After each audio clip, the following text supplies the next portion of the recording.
Oke, Assalamualaikum warahmatullahi wabarakatuh. Kembali lagi bersama saya Indriani Saputri, calon guru penggerak Angkatan 11 Kota Parepare. Nah, hari ini saya akan melakukan coaching untuk supervisi akademik bersama rekan sejawat di sekolah. Nah, tentunya saya tidak sendirian pada hari ini, saya bersama Ibu Nasra. Beliau adalah guru kimia di UPT SMA Negeri 2 Parepare. Beliau merupakan rekan serumpun saya di mapel kimia. Sebelumnya kami juga selalu melakukan diskusi terhadap pembelajaran kimia. Nah, baiklah, untuk pertemuan pada hari ini itu Ibu, kita akan masuk di pra-observasi. Oke, Assalamualaikum warahmatullahi wabarakatuh, Ibu Nasra. Waalaikumsalam warahmatullahi wabarakatuh. Bagaimana kabarnya Ibu Nasra? Alhamdulillah hari ini baik. Ya. Bagaimana kabar Ibu? Baik juga Ibu. Alhamdulillah. Nah, adapun tujuan kegiatan kita pada hari ini itu Ibu adalah kegiatan coaching untuk supervisi akademik agar nantinya Ibu lebih siap dalam pembelajaran di kelas. Oh iya. Ya. Nah, baiklah Ibu, saya memiliki beberapa pertanyaan untuk Ibu Nasra. Langsung saja ya Bu. Yes. Nah, kira-kira Ibu, tujuan pembelajaran apa yang ingin Ibu capai pada pertemuan nantinya di kelas? Oh iya, terima kasih atas pertanyaannya. Jadi tujuan pembelajaran yang akan dicapai di kelas nantinya itu adalah bagaimana peserta didik mampu menyimpulkan hasil percobaan reaksi eksoterm dan endoterm. Oke, baiklah Ibu, lanjut pertanyaan kedua ya. Bagaimana dengan area pengembangan yang ingin Ibu capai nantinya? Oh iya, untuk area pengembangan itu ada dua. Yang pertama pada area kognitifnya. Di kognitif itu bagaimana siswa nantinya mengetahui bagaimana itu reaksi eksoterm dan reaksi endoterm. Kalau area yang kedua itu ada di area psikomotoriknya. Nah, di situ yang nantinya dikembangkan atau yang nantinya akan dikuasai siswa itu bagaimana mereka mampu mempraktekkan percobaan itu menggunakan alat-alat yang sederhana seperti itu. Oh ya, baiklah. Jadi tadi ada pengembangan Ibu ada dua ya, Ya. Kognitif dan psikomotoriknya. Di mana tadi untuk kognitifnya tuh siswa dapat memahami reaksi endoterm dan eksotermnya Bu. Kemudian untuk psikomotoriknya nanti diadakan praktikum. Iya. Iya. Oke Bu, pertanyaan selanjutnya ya Bu. Strategi dan metode apa yang akan Ibu lakukan di kelas nantinya Ibu? Oh, kalau metodenya itu metode praktikum. Kalau strateginya itu kita menggunakan yang kontekstual dan PBR. Oh iya. Jadi tadi Ibu metodenya itu metode praktikum ya Bu, Iya. strateginya itu konseptual dan juga praktikum. Oh iya. Baiklah Ibu, pertanyaan selanjutnya ya Bu. Media apa yang akan Ibu gunakan nantinya di dalam proses pembelajaran? Oh, media karena kita berbasis praktikumnya, jadi medianya tentu alat dan bahan yang digunakan praktikum. Nah, di sini kami menggunakan alat-alat yang sederhana yang sering ditemukan di kehidupan sehari-hari. Oh iya. Jadi nantinya Ibu akan menggunakan alat dan bahan sederhana yang mereka temukan dalam kehidupan sehari-hari ya Bu. Oke, selanjutnya ya Bu. Untuk pelaksanaannya Bu, kira-kira kapan rencana kegiatan pembelajaran yang akan Ibu lakukan? Oh iya, insya Allah Kamis tanggal 3 Oktober pada jam 9 dan 10, jam-jam terakhir. Oh iya, jam terakhir. Oke, baiklah, nanti Ibu akan melaksanakannya itu di hari Kamis ya Bu. Iya. 3 Oktober itu pada jam ke-9 dan ke-10. Oh iya. Oke Bu, jadi Ibu, nantinya Ibu saya akan berada di kelas Ibu. Ya. Saya akan mengobservasi pembelajaran yang Ibu lakukan, dan juga Ibu saya akan mencatat beberapa kegiatan siswa-siswa Ibu dalam kelas ya. Nah, selain itu Ibu, nanti setelah observasi di dalam kelas kita akan melakukan kegiatan pasca observasi Bu. Itu nantinya Ibu akan dihadiri oleh pengajar praktik saya Ibu. Oh iya. Ya. Nah, baiklah Ibu. Nah, kira-kira Ibu apa yang Ibu dapatkan dari percakapan kita pada hari ini Bu?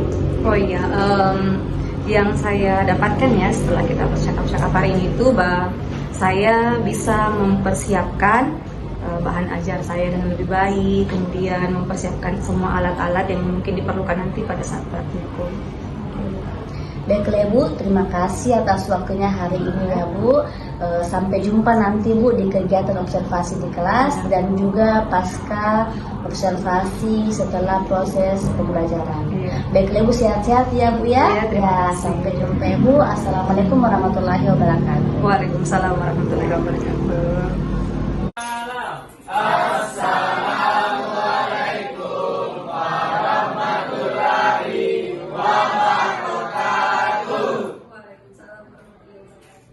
Mira. Sulfahri Alfa Dwi Suci Fitra Hendrawan. Mana betul?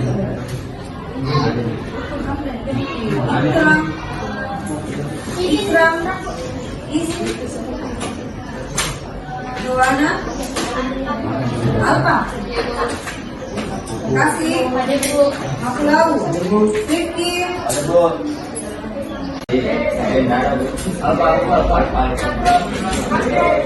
Kaki Ria Sari Ria Maina dari lagi ada Nurfazila Raihan Ratu Revan Rian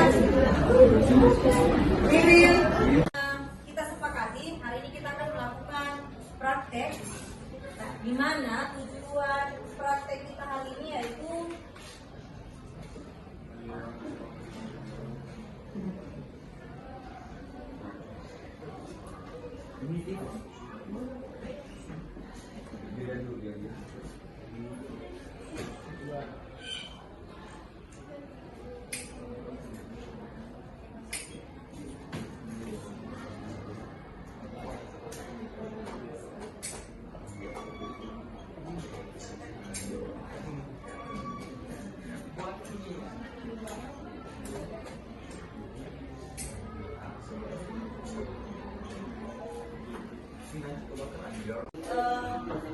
LKPD-nya. Jadi hari ini ada dua percobaan ya. Percobaan pertama itu kita akan menggunakan koin. Jadi koin satu di koin.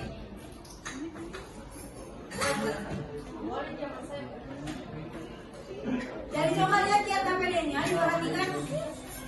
Saya jelaskan cara kerjanya supaya kalian tidak bingung. Sudah, Bik? Nah, percobaan pertama itu yang dibutuhkan adalah koin, kemudian piring. Sudah ada piring tak semua? Ya.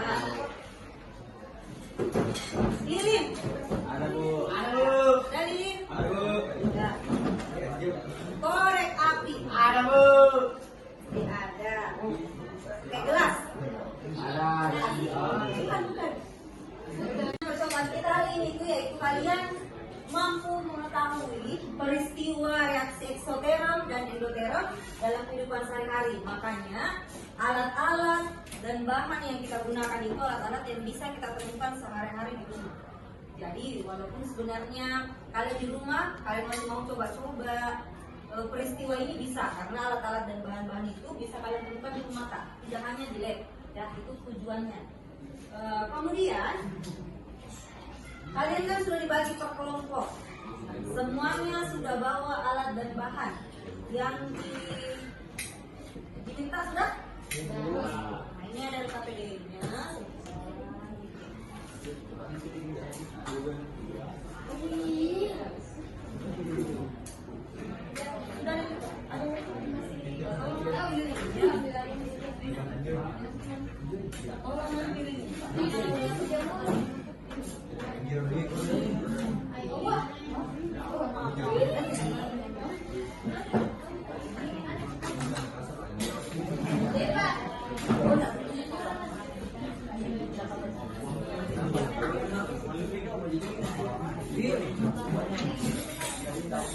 Oke.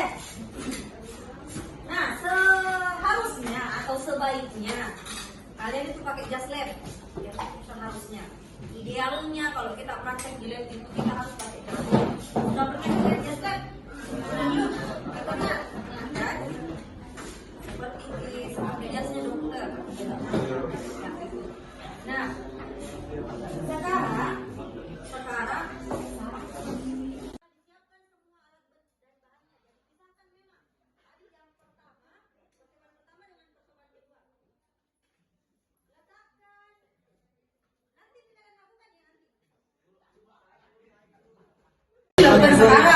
nanti.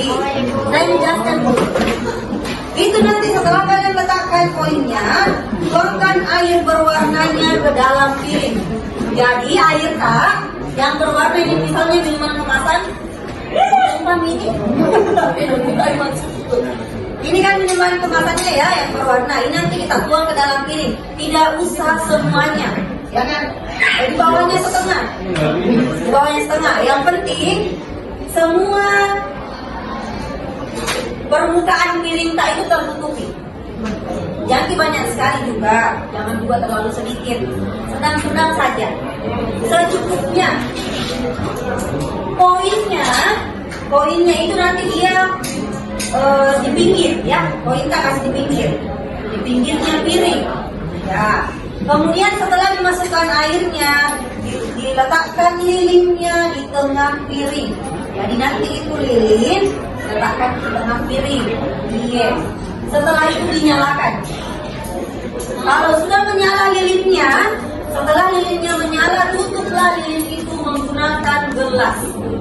Jadi contohnya, ya, contohnya di lilinnya menyala ya, dalam keadaan menyala tutup pakai gelas.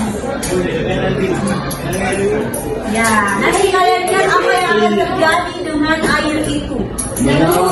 Di situ nanti akan diamati apa yang terjadi dengan lilinnya, kemudian apa yang terjadi dengan air berwarnanya. Itu yang diamati untuk percobaan pertama. Paham percobaan pertama? Paham. Percobaan kedua. Sekarang kita pindah ke percobaan kedua. Yang dibutuhkan air mineral. Air. Ada di air mineral tak? Kemudian gelas. Termometer ibu yang siapkan. Terus deterjen. Bawa jerky deterjen. Oke. Nah, apa yang mau dilakukan di percobaan yang kedua? Pertama, masukkan air mineralnya ke dalam gelas. Jadi gelas yang tadi. Nah, kali ini boleh gelasnya kalau berwarna tidak masalah. Ya. Setelah masukkan airnya ke dalam gelas, diukur dulu suhunya sebagai suhu pertama, jadi air saja tanpa tambahan apa-apa. Diukur suhunya pakai termometer. Nanti aku pinjamkan termometer. Ya, termometer.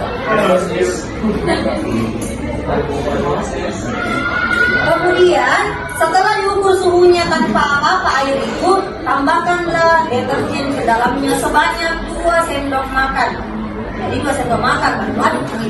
Setelah kita tambahkan deterjennya aduk nih, setelah diaduk diukur kembali suhunya yang sebagai suhu akhir. Kalau tadi tanpa deterjen dia sebagai suhu awal. Review habis.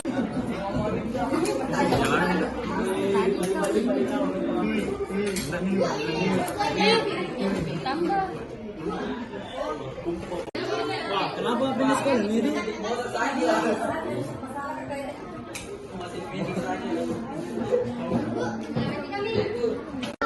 Pak, saya nge-iPhone jadi dibagi. Ini. Coba dipotongnya. Bakari.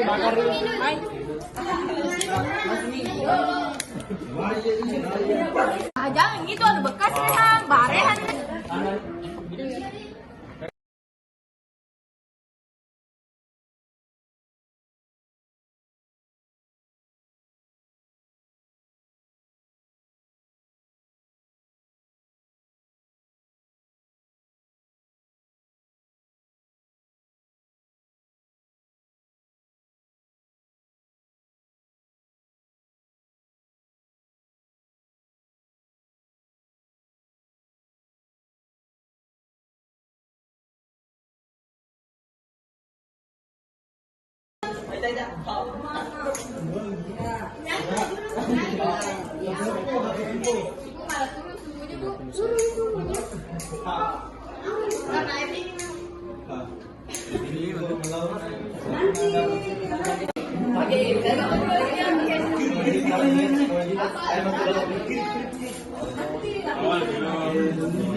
lengkapi LKPD-nya yang tabel pengamatan, percobaan pertama dengan percobaan kedua.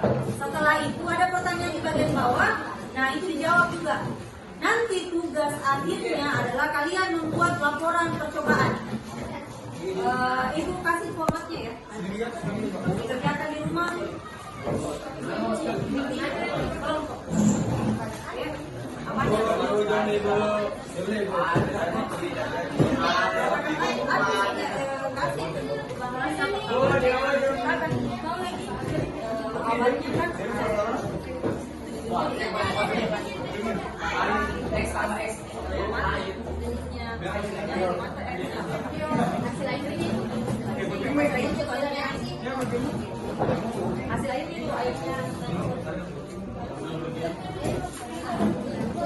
Kalau tidak selesai kan kami ini tidak ada boleh pulang.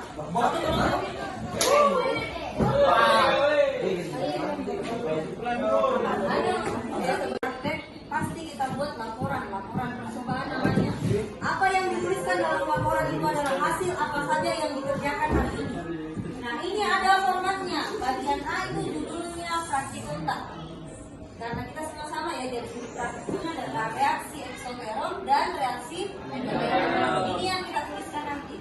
Tujuan praktikum. Di situ LKPD-nya ada tujuannya. Itu yang kalian tuliskan. Kemudian yang bagian C, landasan teori. Ini landasan teori, boleh kalian ambil dari buku, boleh kalian ambil dari internet. Yang berkaitan dengan termokimia, reaksi eksoteron, endoteron.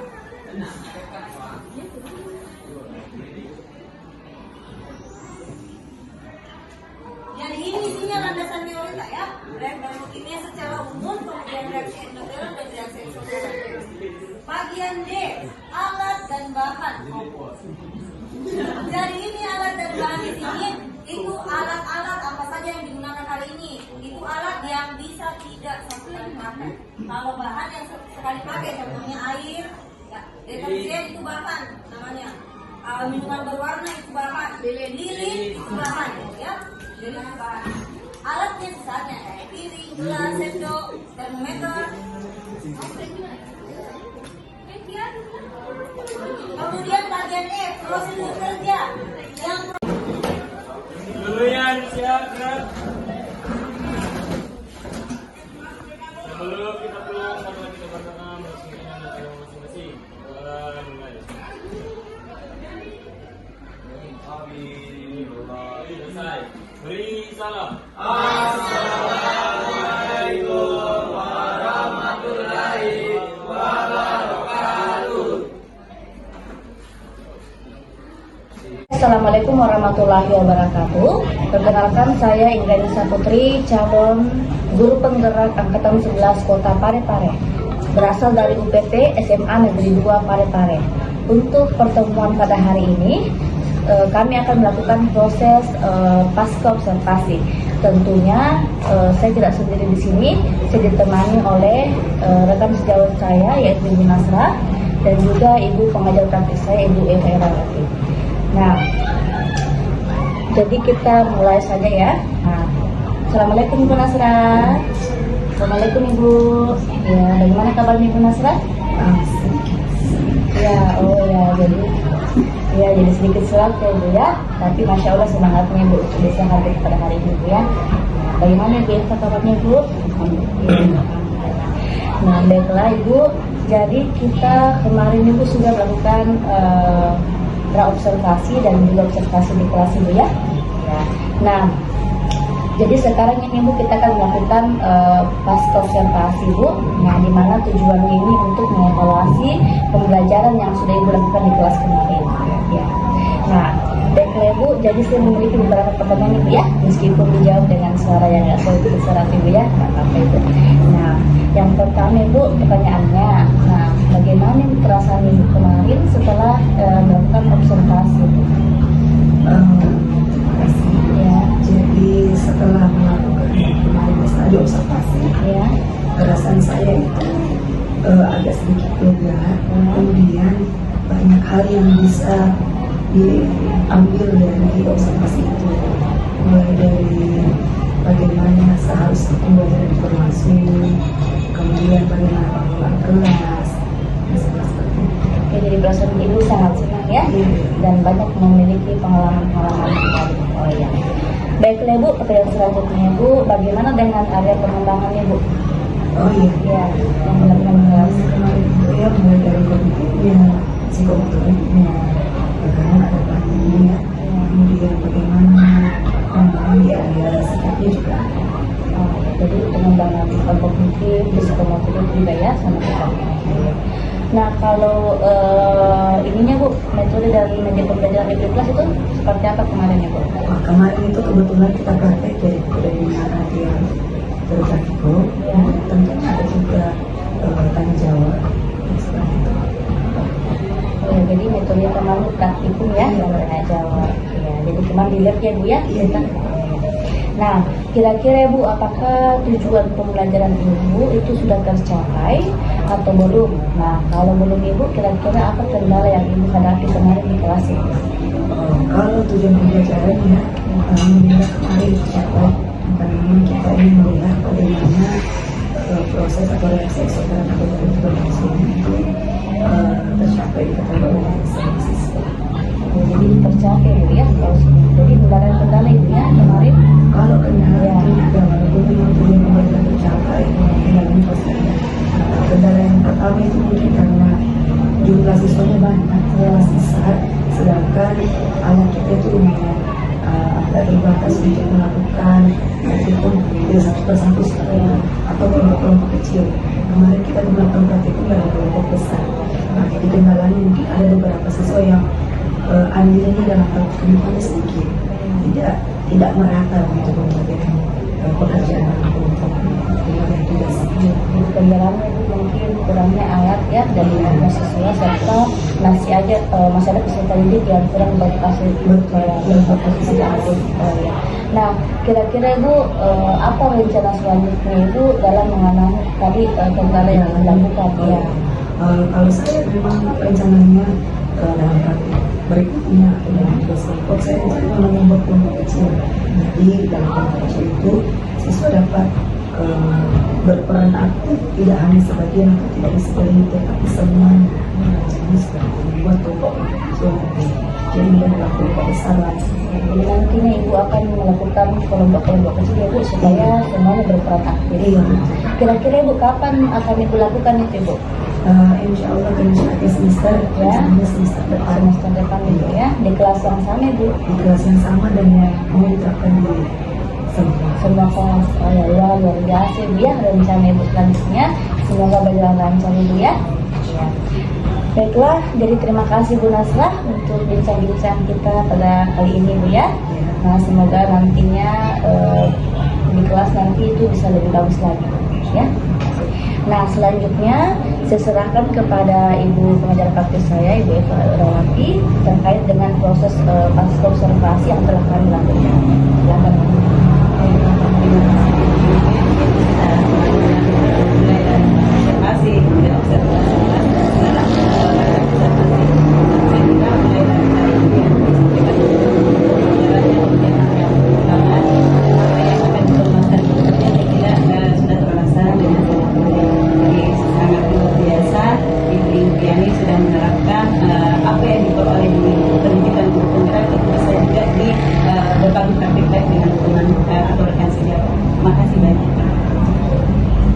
Oke, baiklah, itulah tadi proses pasca observasi yang telah kami lakukan. Lebih dan kurangnya mohon maafkan. Sampai jumpa lagi Bu ya. Sehat-sehat Ibu. Ya, assalamualaikum warahmatullahi wabarakatuh.